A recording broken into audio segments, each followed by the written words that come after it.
చెప్తున్నారు.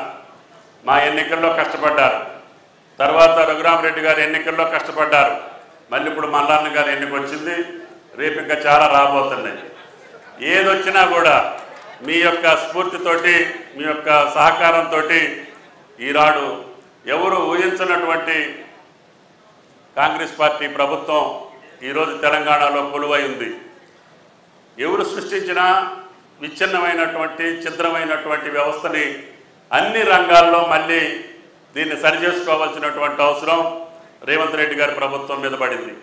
కష్టాలున్నాయి, ఇబ్బందులున్నాయి, సమస్య లేనటువంటి రంగం లేదు. అయినా సరే మీరు ఇచ్చినటువంటి స్ఫూర్తి, మీరు ఇచ్చినటువంటి బలం, మీరు ఇచ్చినటువంటి నైతికత మమ్మల్ని ముందుకు నడిపిస్తుంది. కష్టాలున్నా, అప్పులున్నా, ఇబ్బందులున్నా ప్రజల యొక్క ఆకాంక్షలు తీర్చే దాంట్లో రేవంత్ రెడ్డి గారి ప్రభుత్వం ముందుకెళ్తుంది. తప్పకుండా ఈ 10 సంవత్సరాలు మల్లన్న గారు చెప్పినట్లుగా సృష్టించి ఛిద్రం చేసి వ్యవస్థలన్నింటినీ నాశనం చేసినటువంటి పెద్దలే ఇవాళ మళ్ళీ నీతులు చెప్పడానికి మన ముందుకు వస్తున్నారు. వాళ్ళకి మరి ఏమైనా చెప్పాలో ఏంటో నాకు అర్థం కాదు. నిన్న మేము క్యాబినెట్లో ఒక నిర్ణయం చేసుకున్నాం.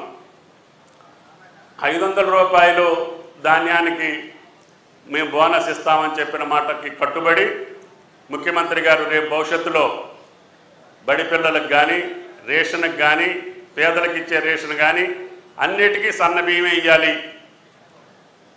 మనమేమో సన్న బియ్యం తినుకుంటూ మిడ్ డే మీల్స్లో కానీ లేకపోతే పేదలకు ఇచ్చే రేషన్లో కానీ దొడ్డు బియ్యం ఇవ్వటం కరెక్ట్ కాదు అని కాంగ్రెస్ పార్టీ మేనిఫెస్టోలో ప్రకటించింది. దానికి అనుగుణంగా సన్నాలు పండించే వాళ్ళకి కొన్ని ఇబ్బందులు ఉంటాయి, కొంత పెట్టుబడి ఎక్కువ ఉంటుంది, కొంత దిగుబడి తక్కువ ఉంటుంది.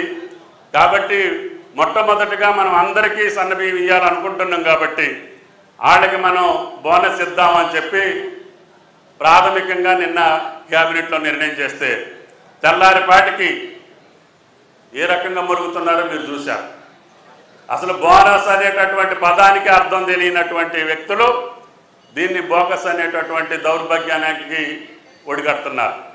అంటే ఏ కార్యక్రమం చేపట్టినా కానీ ఈ రకమైనటువంటి నిరర్ధకమైనటువంటి సత్తా లేనటువంటి వాళ్ళకి ఆలోచన లేనటువంటి పథకాలు అమలు జరుగుతున్నాయి. అసలు ఇన్ని అప్పులు చేసి రాష్ట్రాన్ని ఇంత నాశనం చేసినా కూడా వీళ్ళు ఎట్ట పరిపాలించగలుగుతున్నారనే దుగ్ధ తప్ప వాళ్ళకి వేరేది లేదు అని చెప్పి మీకు ఈ సందర్భంగా మనం చేస్తున్నాం.